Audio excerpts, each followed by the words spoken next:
Hello everyone.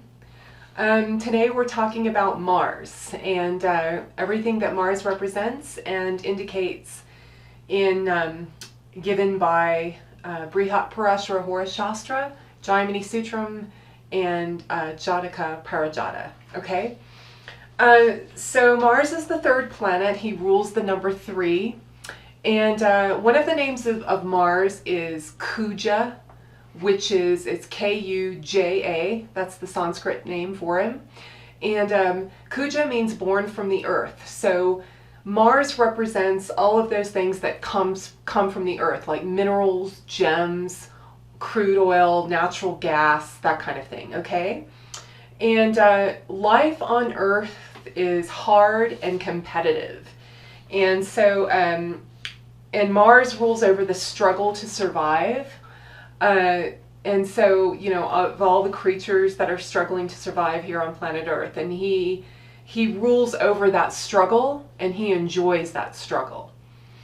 And then Mars has no wife or consort. So thus he rules over brahmacharya, or celibacy, and the independent character that it takes to lead such a life. So Mars rules over monks, nuns, ascetics, people who have sworn off a worldly life, and partnering with other people, marriage, sex, all of that, okay? That's what Mars rules over. You'll notice that a lot of the yogis, like Yogananda, had a very extremely strong Mars, and his guru, Yukteswar, had a very strong Mars. You can just do some research for yourself and find out that that is absolutely true, okay? Okay, so Mars breaks things.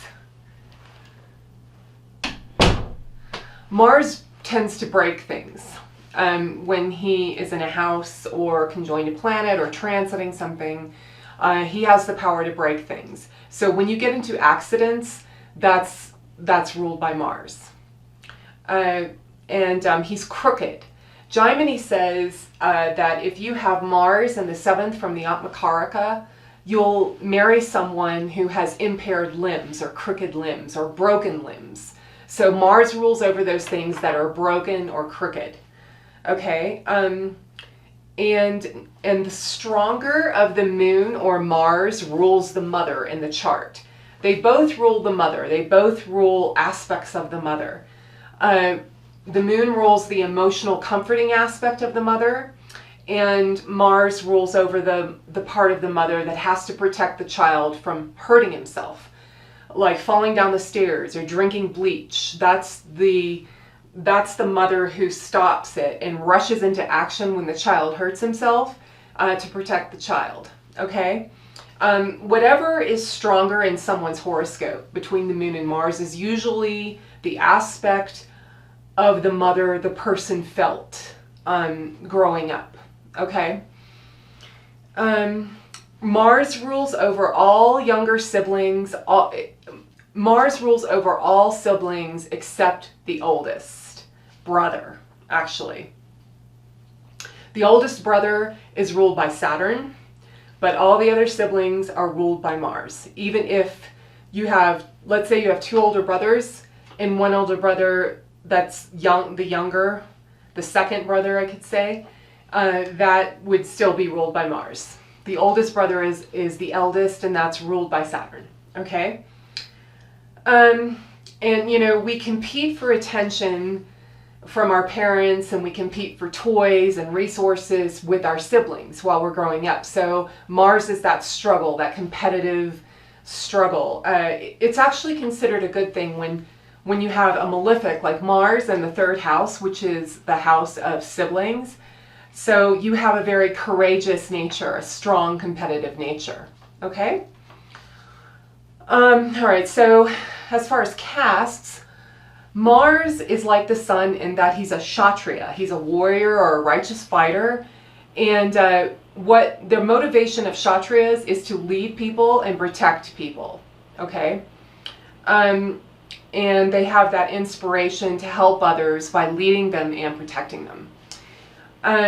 Mars rules the fire element, and as such, he rules all the electricity in the body, so he rules the nervous system. Mars is the ruler of the nervous system in the body. The fire element also gives the power of sight because it's light, so Mars also enlivens or energizes the sense of sight. If you have a very afflicted Mars in your horoscope, you're going to have eye problems. Okay, that's not the only thing that will give you eye problems. There are other things as well, as you know, house placements and the sun and the moon, that kind of thing. The sun rules the right eye, the moon rules the left eye, but yeah, the Mars rules the sense of sight. Okay. Mars rules over all lights because he's the fire element. So he rules heaters, dryers, stoves, projectors, that kinds of things. Okay. Mars rules over hunger and thirst because the fire element creates that in us. It creates that in our bodies. It creates that in our senses. And exercise and exertion causes heat in the body. So Mars rules over all exercise. Okay. And therefore he rules athletes. As far as environments, Mars rules hot and dry places. And like the sun, he has a drying influence over the things he influences. So he would also, like the sun, rule over a desert environment. If he influences certain body parts like the skin, he can give you dry, itchy, scaly skin, dry mouth, dry hair, dry nails. You know, any part that he rules over, he's going to dry it out. He's going to have that drying influence. Okay, so whatever house cusp or whatever house Mars occupies or the house cusp he is joined, the person will fight to develop security in that area of life. Okay? Mars is strength of our convictions, and he's the willpower. Mars can make a very opinionated person, a person who has very strong convictions, and a willful person. Okay, this provides character for the person to develop what he sees as right and wrong and act upon it. In the planetary kingdom, Mars is the overseer, and he's directly beneath the king and the queen, which are the sun and the moon, and he takes what the king and the queen, or the sun and the moon, or the soul and the mind, he's the willpower, right? So what the mind wants, what the mind desires, what the mind thinks about, Mars is the willpower that puts that into action, okay? So he does what he's commanded to do by the sovereigns, which is the soul and the mind, or the sun and the moon. Okay, as far as appearance goes, Mars gives a shorter stature, between shorter and medium size stature, and a thin body. He's very thin, and he gives a reddish complexion. He can give red hair or auburn hair, or give a reddish tint to the hair. Okay? Mars is the baby of the planets. And so, in fact, one of his presiding deities is a 7-day-old child. And Mars influencing the ascendant lord, or the karaka, can give a very youthful appearance all the way up until old age. Okay? Since Mars is primarily concerned with flying into action when problems arise and taking care of those problems, he is a tamasic planet. And tamas is the motivation of actions due to fear rather than the actions themselves. Meaning, tamas is a motivation. The gunas are motivations. They're not actions. They cause actions. For example, let's say you want to meditate and you want to become a spiritual person. And the reason you want to do this is because you're afraid. You're afraid of going to hell or something, okay? And so that's why you become a spiritual person. So though that motivation is a tamasic motivation, but the action is a good action, or some people would say it's a sattvic action, but it's not. The action itself is not the guna. The action is, really depending on, we judge the actions by the motivation, really, and the actions can be judged as well, and that can be considered a good or a noble action, but it's really the motivation behind it. And let's say the person, also wants to be an actress, okay, or a musician, and the reason she wants to do this, that she wants to make this her profession, but her motivation behind it is because it inspires her. And it's so inspiring, she can't wait to get up in the morning and act or, sing or whatever it is. The action itself would be considered rajasic, because it's actually not considered that. I mean, people would consider it, but that's a faulty way of looking at it. It would be considered neutral because it's a profession. It's a profession to support yourself. But the person is so inspired to do it, the motivation behind it is sattvic, okay? So the gunas are motivations, not actions. And Mars gives the motivation behind a fearful motivation, or a motivation for security, okay? Okay, let's see. Mars is a cruel planet, or a malefic, as they say. And his nature is, he doesn't have time for pleasantries or diplomacy or courtesy. That's the realm of Venus. He gets straight to the point, and he likes to fly into action to take care of things immediately. Okay, and he sees something that he must do, and he does it. And he doesn't let things get in his way. Okay?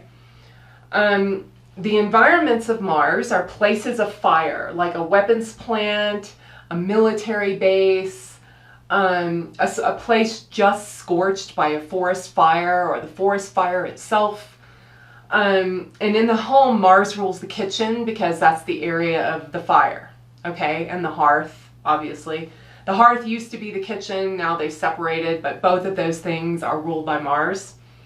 So, and Mars rules the heater, wood-burning stoves, and fireplace in the house, okay? Another environment that you can find Mars in is forested mountains. This is what Parasara says, particularly. All the malefics, the hardcore malefics, like Sun, Saturn, Rahu, Ketu, and Mars, they all live in forested mountains. Okay, that's where they live. Mars rules bitter plants and herbs, and these are a lot of the herbs that are used for healing purposes. And they are used for that rather than satisfaction of the appetite. So as such, Mars rules the bitter taste as well. Anything that's bitter. Mars is an upward looking planet. All the planets have sights. Some planets look up, some planets look down, some planets look everywhere, and some planets just look straight ahead or from side to side. The sun looks up, the moon looks everywhere, and Mars looks up as well. And he does that because he sees the many opportunities to best an opponent and overcome obstacles and increase his power. Okay? Mars rules a person's home, all real estate, land, buildings. He rules the martial professions, such as a military officer, a police officer, a firefighter, a boxer, MMA type guy, a martial arts type guy like Bruce Lee or something. Those are the professions Mars rules. Mars also rules professions where you take things out of the earth, like a miner. Anybody in mining or drilling oil, that's also a martial profession. Mars rules the number 3, like I said before. There is the pure creative force, which is the sun or the soul. Then the reflection of that force, which is the moon or the mind. and then the power to put that force into action, which is Mars. Okay? And, okay, in the Vedic astrological system, this is a little different than in the Western system, but Mars aspects, he has a full planetary aspect to his opposition point, like all the planets, 180 degrees away. And then he also has a full 100% aspect 90 degrees in the zodiacal direction, which means he has that full planetary aspect 4 houses away from him. Okay? And he also has that full 100% aspect 210 degrees away, which is the 8th house away from him. And why the 4th and the 8th house from his position? Well, Mars fights for what matters. That's what he does. He fights for the most important things. And the most important things for most people is the home or the land, okay, which is the 4th house, and your life, your longevity, which is the 8th house. So that's why he aspects those places to a full 100% in the Vedic system. All right, and yeah, that's it for Mars. And I've written, like I said before, with the other planets I just did, that I have created a manual with all the exaltation, debilitation, friendly, and everything that Mars creates or produces as a karaka in every divisional chart, including the natal chart. So please download that. Okay? Thanks for watching. Bye.